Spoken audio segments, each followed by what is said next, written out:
Hello दोस्तों, स्वागत है आप सभी का आपके अपने यूट्यूब चैनल पर। तो जैसा कि आप लोगों को पता है, हम लोग इस क्लास में करते हैं आपके सीटी पेपर फर्स्ट में ईवीएस सेक्शन में पूछे आने वाले एनसीईआरटी के मोस्ट इंपॉर्टेंट टॉपिक के बारे में बात, जिसमें हमारी 6 क्लासेस हो चुकी हैं। अगर आप लोगों ने उन क्लासेस को नहीं देखा है तो प्लेलिस्ट में जाकर उनको देख सकते हैं।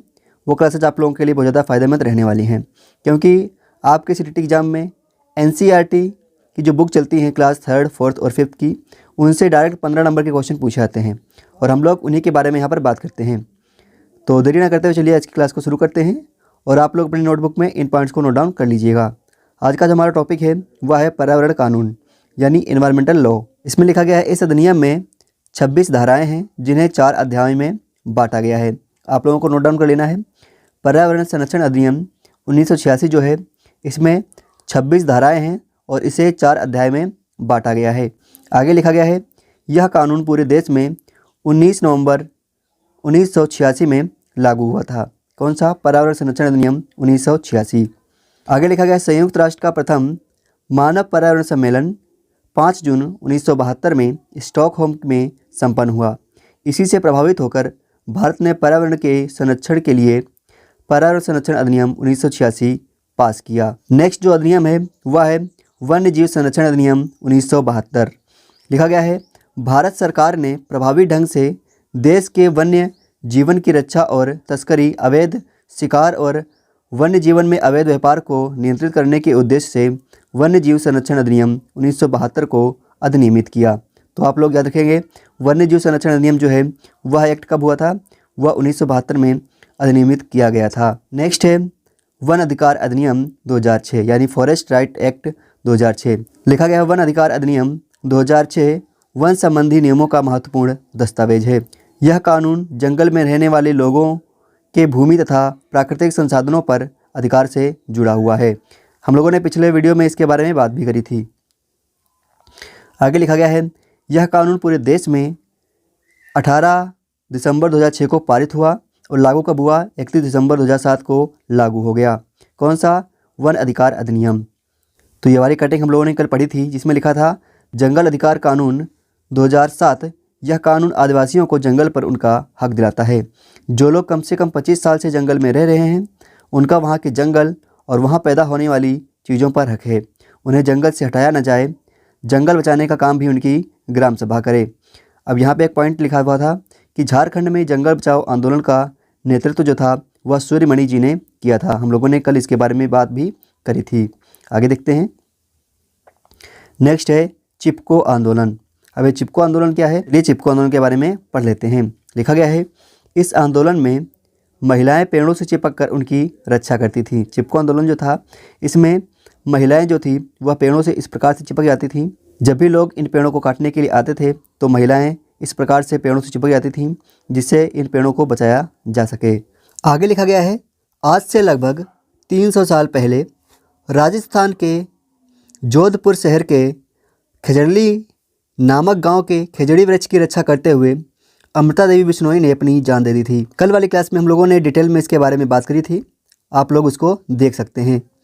नेक्स्ट है आगे लिखा गया है इस आंदोलन का नेतृत्व 1970 में भारत के प्रसिद्ध पर्यावरणविद सुंदरलाल बहुगुणा ने किया था। कौन सा? चिपको आंदोलन। चिपको आंदोलन का नेतृत्व 1970 में सुंदरलाल बहुगुणा द्वारा किया गया था। आप लोगों को याद रखना है। कौन सा? चिपको आंदोलन, सुंदरलाल बहुगुणा। ये आप लोग याद रखेंगे। नेक्स्ट है अपिको आंदोलन। ये भी जो है चिपको आंदोलन की तरह ही था। इसमें लिखा गया है 1983 में इस आंदोलन का नेतृत्व पांडुरंग हेगड़े ने किया। किसने किया? पांडुरंग हेगड़े जो थे इन्होंने अपिको आंदोलन का नेतृत्व किया। आगे लिखा गया है यह चिपको आंदोलन का ही रूप था जिसकी शुरुआत कर्नाटक में हुई थी। आप लोगों को दोनों याद रखना है और कन्फ्यूज नहीं होना है। एपिको आंदोलन का जो आरंभ था वह किसने किया था? पांडुरंग हेगड़े ने किया था। और चिपको आंदोलन का नेतृत्व सुंदरलाल बहुगुणा ने किया था। ये आपको याद रखना है। आगे है नर्मदा आंदोलन। इस आंदोलन का प्रमुख नेता बाबा आमटे मेधा पाटेकर थी। अब जो नर्मदा आंदोलन था इसके प्रमुख नेता जो थे वह बाबा आमटे और मेधा पाटेकर जी थी। आगे लिखा गया है इस आंदोलन की शुरुआत नर्मदा नदी पर बन रहे बांध के विरोध में हुई थी। नर्मदा नदी पर एक बांध बन रहा था, उसके विरोध में इस आंदोलन की शुरुआत करी गई थी। अब हम लोग बात करेंगे कुछ रोग या डिजीज़ के बारे में। जिसमें हमारा पहला है मच्छर से होने वाले रोग। मच्छरों से मलेरिया, डेंगू व चिकनगुनिया रोग होता है। तो मच्छरों से कौन कौन से रोग होते हैं? एक तो मलेरिया होता है, डेंगू होता है और चिकनगुनिया होता है। आगे लिखा गया है मलेरिया मादा एनाफिलीज मच्छर के काटने से प्लाज्मोडियम नामक प्रोटोजोआ से होता है। मलेरिया में ठंड लगकर कपकपी के साथ बुखार आता है। तो आप लोग इन सारे पॉइंट्स को याद रखेंगे। आगे लिखा गया है मलेरिया परीक्षण में मानव के रक्त में मलेरिया परजीवी पाए जाते हैं। अब जो मलेरिया का टेस्ट होता है उसमें मलेरिया परजीवी पाए जाते हैं। आगे लिखा गया है वर्षा के बाद मलेरिया ज़्यादा फैलता है और डेंगू जो होता है वह अक्टूबर से दिसंबर के बीच में ज़्यादा फैलता है। मच्छर के लार्वे का रंग जो होता है वह भूरा होता है। मच्छर के लार्वे का जो रंग होता है वह भूरा होता है। आप लोग यहाँ पे देख पा रहे होंगे, इस प्रकार से भूरे रंग का इसका लार्वा होता है। नेक्स्ट पॉइंट में लिखा गया है मलेरिया की दवा कुनैन सिनकोना के पेड़ की छाल से बनाई जाती है। अभी जो मलेरिया की दवा होती है यह कुनैन और सिनकोना की छाल से बनाई जाती है। कुनैन ये पौधा आपको दिखाई दे रहा है और सिनकोना की छाल आपको इधर साइड में दिखाई दे रही होगी। नेक्स्ट पॉइंट में लिखा गया है डेंगू का मच्छर साफ पानी में अंडे देता है। डेंगू का जो मच्छर होता है वह साफ पानी में अंडे देता है। आगे लिखा गया है मलेरिया के विषय में पुरानी अवधारणा थी कि गंदगी में जहरीली गैसों से यह बीमारी फैलती है। तो मलेरिया जो रोग था इसके बारे में पुराने लोग सोचते थे कि यह गंदगी में जहरीली गैसें बनती हैं उसके द्वारा फैलता है। नेक्स्ट पॉइंट में लिखा गया तालाब में मच्छरों के लार्वों को खाने हेतु गेमसुइया मछली पाली जाती हैं। तेल भी डालते हैं जिससे O2 समाप्त हो जाती है, जिससे ऑक्सीजन समाप्त हो जाती है। अब हम लोग बात करेंगे रोनाल्ड रॉस के बारे में। रोनाल्ड रॉस ने खोज की कि मलेरिया मच्छर के काटने से होता है।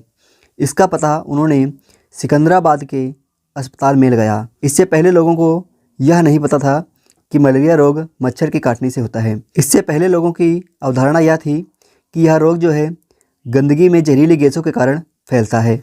अब इस खोज के लिए उन्हें जो है 1902 में नोबेल पुरस्कार भी दिया गया था। इसको रोनाल्ड रॉस को। अभी जो मलेरिया के मच्छर थे इन मच्छरों का रंग भूरा वह पंख जो थे वह छींटदार थे। इनके पेट में जीवाणु रहते थे, काहे के मलेरिया के जीवाणु रहते थे। 1905 में इनकी मृत्यु हो गई। इनको जो नोबेल पुरस्कार मिला था वह मिला था 1902 में, लेकिन इनकी मृत्यु जो है वह इसके 3 साल बाद 1905 में हो गई। यहाँ पे आप लोग मलेरिया के जो बच्चे वगैरह हैं वो देख पा रहे होंगे। नेक्स्ट है अनीमिया के कारण। अब अनीमिया कैसे होता है इसके बारे में यहाँ पे लिखा गया है रक्त में हीमोग्लोबिन की कमी से एनीमिया होता है। महिलाओं में हीमोग्लोबिन की रक्त में सामान्य मात्रा 12 से 16 ग्राम प्रति सेंटीमीटर होती है। तो आप लोग सारे पॉइंट याद रखिएगा। आगे लिखा गया है हीमोग्लोबिन अथवा लोहे की कमी से एनीमिया रोग होता है। हीमोग्लोबिन और लोहे की कमी से एनीमिया रोग होता है। लोहे यानी आयरन की कमी से। हीमोग्लोबिन में लोहा तथा क्लोरोफिल में मैग्नीशियम होता है। हीमोग्लोबिन में क्या होता है? लोहा और क्लोरोफिल में मैग्नीशियम होता है। आगे लिखा गया है गुड़, आंवला व हरी पत्तेदार सब्जियों में आयरन होता है। यहाँ पे हरी हो जाएगा, ही नहीं। गुड़, आंवला व हरी पत्तेदार सब्जियों में आयरन होता है। हीमोग्लोबिन बढ़ाने के मुख्य स्रोत जो है वह दाल, चावल, सब्जी, रोटी होते हैं। कौन से? दाल, चावल, सब्जी, रोटी। आगे लिखा गया मक्खियों से बीमारी। अब मक्खियों से कौन सी बीमारी फैलती हैं उसके बारे में यहाँ पे लिखा गया है मक्खियों से पेट की बीमारी होती है। मक्खी से हैजा, डायरिया और निद्रा रोग फैलता है। कौन से? हैजा, डायरिया और निद्रा रोग मक्खियों द्वारा फैलता है। अब कुछ जीवाणु जनित रोगों के बारे में यहाँ पे लिखा गया है जैसे कुष्ठ रोग, हैजा, टीबी, निमोनिया, डायरिया और खाद्य विषाक्तता यानी फूड पॉइजनिंग। उसके अब पोलियो रोग जो होता है वह विषाणु जनित होता है। ये कौन से हैं? ये जीवाणु जनित हैं, यह विषाणु जनित रोग है। पोलियो विषाणु जनित रोग होता है। अब हम लोग आज की क्लास से रिलेटेड कुछ क्वेश्चंस को करेंगे। तो चलिए देरी ना करते हुए क्वेश्चंस को देख लेते हैं। हमारा पहला क्वेश्चन है मलेरिया रोग प्रमुखतः किस समय फैलता है? चलिए सभी लोग बताएंगे मलेरिया रोग जो होता है वह प्रमुखतः किस समय फैलता है?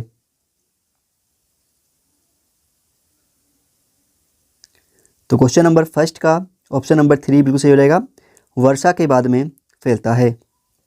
नेक्स्ट क्वेश्चन है क्वेश्चन नंबर 2, निम्नलिखित में से किस रोग के प्रति पुरानी अवधारणा थी कि यह रोग गंदगी व जहरीली गैसों से फैलता है? ऑप्शन नंबर फर्स्ट है टाइफाइड, सेकेंड है मलेरिया, थर्ड है चेचक और फोर्थ है हैजा। क्या रहेगा इसका आंसर? इसका आंसर नंबर 2 बिल्कुल सही रहेगा, मलेरिया रोग। अभी हम लोगों ने इसके बारे में बात भी करी थी। नेक्स्ट है, उस वैज्ञानिक का क्या नाम है जिसने सर्वप्रथम मच्छर के पेट के अंदर ताक झांक की और यह सिद्ध किया कि मलेरिया मच्छर के काटने से फैलता है तथा इस अनुसंधान के लिए दिसंबर 1902 में चिकित्सा के क्षेत्र में उन्हें नोबेल पुरस्कार दिया गया। उनका नाम क्या हो जाएगा? ग्रेगोर मेंडल हो जाएगा, या रोनाल्ड रॉस हो जाएगा, या जॉर्ज मिस्टर हो जाएगा, या चार्ल्स डार्विन हो जाएगा? सभी लोग बताएंगे। अभी हम लोगों ने पढ़ा क्या हो जाएगा? रोनाल्ड रॉस, यानी इसका ऑप्शन नंबर 2 बिल्कुल सही है। नेक्स्ट क्वेश्चन है क्वेश्चन नंबर 4।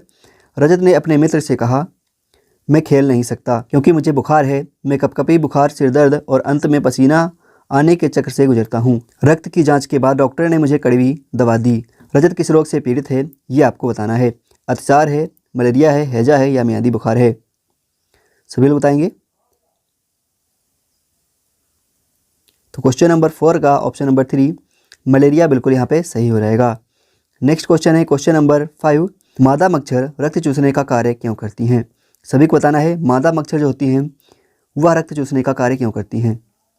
आपको पता होना चाहिए मच्छरों में जो मादा मच्छर होती हैं, मादा मच्छर जो होती हैं केवल वही रक्त चूसती हैं, यानी जो हम लोगों को जो मच्छर काटते हैं वो सारे मच्छर मादा होती हैं। नर मच्छर जो होते हैं वह कभी भी रक्त नहीं चूसते हैं, वह गंदगी वगैरह को खाते हैं और उसी से अपना पालन पोषण करते हैं। जबकि जो मादा मच्छर होती है वह रक्त चूसने का कार्य करती है। क्यों? क्योंकि उसे अंडे देने होते हैं। इसका ऑप्शन नंबर 4 बिल्कुल सही है, अंडे देने के लिए रक्त चूसने का कार्य करती है। नेक्स्ट है क्वेश्चन नंबर 7। आप लोग इसके नंबरिंग पे मत जाइएगा क्योंकि सही नहीं है। आगे लिखा गया है, रक्त की जांच द्वारा किसकी उपस्थिति में मलेरिया की पहचान होती है? आपको बताना है जब रक्त की जाँच करी जाती है जिससे हमें पता चलता है कि मलेरिया है या नहीं है। ऑप्शन नंबर 1 है रक्त में क्षतिग्रस्त यकृत कोशिकाएँ। सेकेंड है रक्त में मच्छर के लार्वे। ऑप्शन नंबर 3 है लाल रक्त कोशिका में मच्छर के अंडे। यहाँ पर मच्छर हो जाएगा, यहाँ पे मॉस्किटो आप देख सकते हैं इंग्लिश में, हिंदी में गलत लिखा हुआ है। आगे लिखा हुआ है लाल रक्त कोशिकाओं में मलेरिया के परजीवी या प्लाज्मोडियम। चलिए क्वेश्चन नंबर 7 का आंसर दीजिए। क्या रहेगा इसका आंसर? इसका आंसर नंबर 4 बिल्कुल सही रहेगा। अभी हम लोगों ने इसके बारे में बात भी करी थी।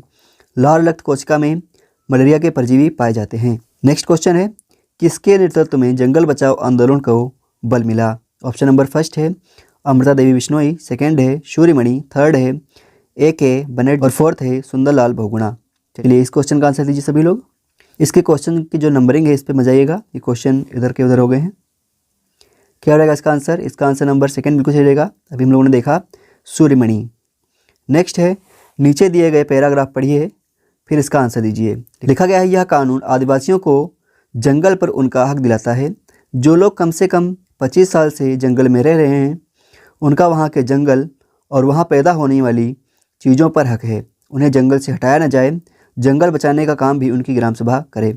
यह जो पूरा पैराग्राफ यहाँ पे लिखा गया है यह किस अधिकार अधिनियम से यहाँ पर रिलेटेड है ये आपको बताना है। सभी लोग बताएंगे।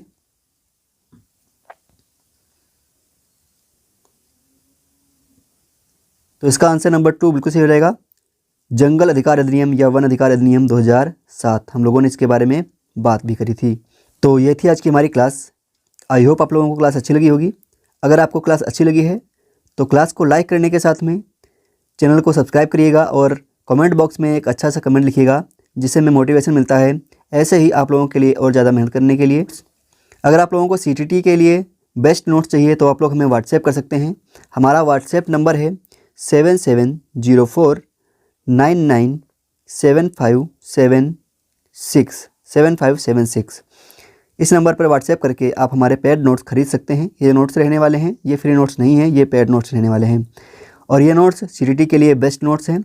इनसे पढ़कर आप लोग अपने एग्जाम को एक बार में क्वालिफाई कर पाएंगे। अभी इन नोट्स पे ऑफर चल रहा है। आप लोग 300 रुपये में पेपर फर्स्ट या सेकंड के सारे नोट्स खरीद सकते हैं। 300 रुपये में, मात्र 300 रुपये में पेपर फर्स्ट या सेकंड के सारे नोट्स को खरीद सकते हैं।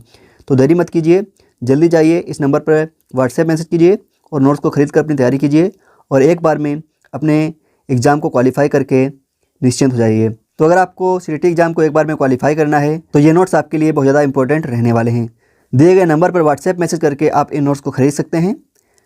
ध्यान रखिएगा आपको इस पर कॉल नहीं करनी है, आपको इस पर केवल व्हाट्सएप मैसेज ही करना है और वही लोग व्हाट्सएप मैसेज करेंगे जिन्हें नोट्स खरीदना है। चलिए मिलते हैं आपको नेक्स्ट वीडियो में, तब तक के लिए जय हिंद जय भारत।